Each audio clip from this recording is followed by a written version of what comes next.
How do we build companies, enterprises, authorities, education houses, whatever it is you lead, that have a culture that is attractive to innovators?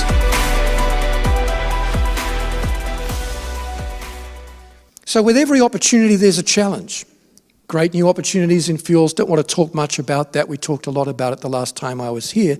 Suffice to say that we have in Germany now these growing energy farms. They're basically dairy farms that double in solar power and biogas production. And there are 1,000 of these cooperatives throughout Germany today. Some are providing up to 50 houses with power per farm. And some villages now are selling back power to the national grid because they're being supplied with 5 times more than they actually need. E.ON, largest utility company in Germany, saw a plunge in its share price 10 years ago, which led it to form alliances with groups like Norway's Statoil. They are now involved together in building mobile offshore wind farms, which have the advantage, of course, of being able to be towed anywhere in the ocean where the wind yield is greatest in any given season. And they're turnable. They can be turned in any direction, rotated to maximise the power yield. Now, I say all that to say this. In times of great opportunity and great challenge, i.e.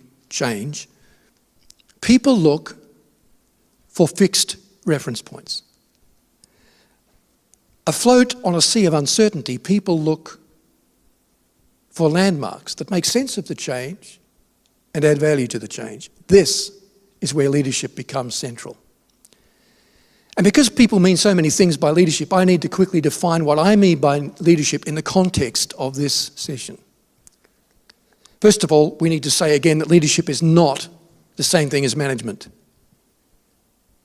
I think today we would have less problem with Brexit, and I've said it publicly in the media, if we had more leadership in politics and a little bit less management. Now, management is important. It's important to any enterprise. We can't do without it. But it is distinct, complementary, different to leadership.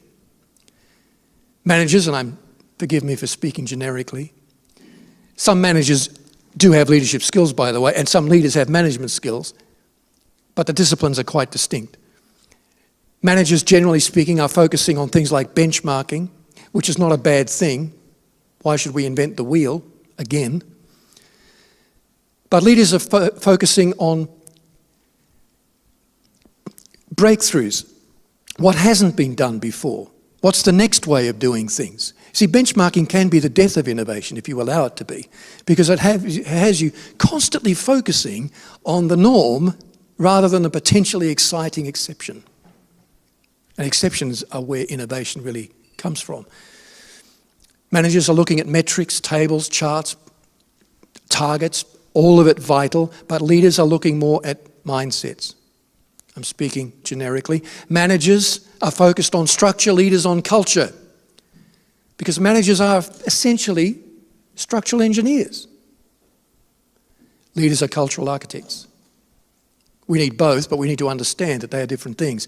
What does a leader do? A leader, for me, articulates vision, maps out strategy, marshals activity to create an environment in which people flourish and projects fly.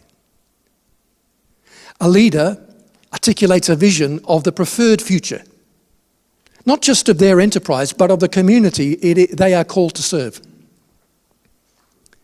I think one of the most urgent questions any of us can answer today, whatever our enterprise, is this: what kind of city do I want to live in 10 years from now? What can I do now from my enterprise to set that in motion? Having articulated vision, leaders also map out strategy. If we want to be there after 10 years, where will we be after 5 and after 2? It's a sobering fact to understand that in the UK today, according to one study, most CEOs spend less than 3% of their time daily thinking about the future. And yet the future represents not only their legacy, but their real opportunity for influence. Influence doesn't come from simply engaging the present or maintaining the past. It comes from our willingness to try to get ahead a little bit of the emerging need. Can I just say to you, it's not important that you know all the trends that are going on in society or technology or business. Anybody can be taught that. What is important is that you get the need that comes on the back of those trends or shifts. because it's where the need is, and meeting the need that your influence will lie. Toffler said, our moral responsibility is not to change the future, but to shape it. And this is where leaders are so important, because they're able to create an environment where people make different types of decisions, more proactive decisions, and by doing so, shape the future. And when you think about it, the role of cultural architect is the only functional activity within the governance of any enterprise that actually requires the hands-on work of a leader. There are legal aspects to leadership, but many of those can be carried out by managers. There are economic aspects of leadership, but much of that can be done by management.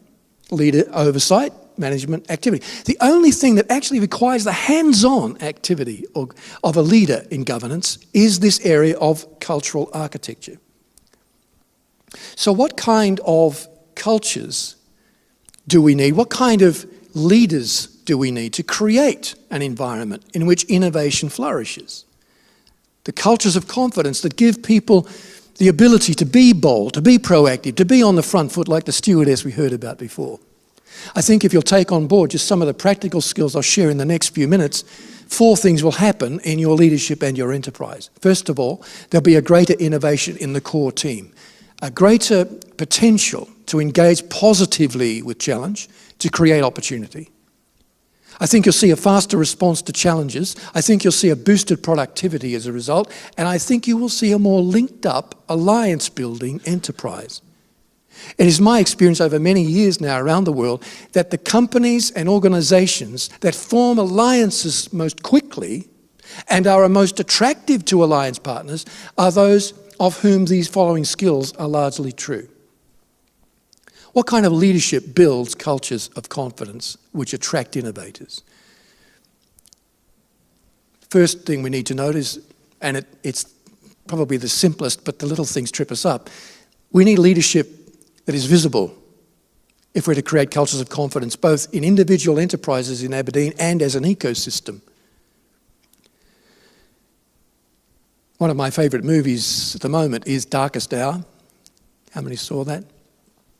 Love that film. Of course, most Brits of a certain age anyway know something of Churchill's words. We shall fight on the beaches. We shall fight in the landing fields. We shall, fight in the trenches. We shall never surrender. But most of us don't remember that that's just the last 4 lines of a very long speech given in June 1940 in the House of Commons. And the only reason I suggest that people remember those words is that the we shall is mentioned 10 times. We shall, we shall, we shall. Hasn't been a lot of that in the Brexit situation, but it's an important part of leadership. The power of being visible. This is not the time for the leader who descends from the mountaintop on high, like Moses carrying the tablets of stone, only when he or she has something heavy to say. People need to know that as leaders, we are there with them in the tough experiences that follow the tough decisions. Sir John Hegarty leads BBH Advertising, one of the biggest companies in the world of its kind. During the recession of 2008-9, Hegarty and the board decided they need to make significant cuts to expenditure, but rather than doing what many companies in this sector were doing at the time, lopping off workers, they decided to take to the entire staff, from the lowest level of pay to the upper level on the board, an offer. It went like this. We would like to invite you to take a 3% pay cut for a limited period of time and limitations on your holiday loading and your holiday time to bring our company through the current situation. And we will only do this if you unanimously approve it. Interestingly, it was unanimously approved on the first vote, and the company came through stronger from the recession than it went into it. This essentially is the power of what I'm calling identification. And there's the power of context too. People need to know not just what we do in our education facility, our media house, but here's what we stand for. This is what we're about. So we have companies like, companies in the mental health field now saying we want to encourage, our goal is to encourage mental health through better lifestyle. That's an aspirational statement, and it is vague. They have to be vague to be aspirational, but it does provide a tool we can use to create confidence in the team, especially when we draw sightlines to every worker.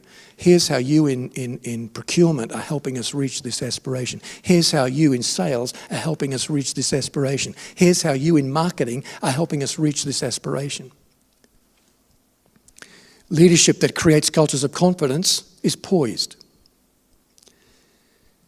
In August 28, 1963, one man managed to turn one speech into a seminal moment in American and human history.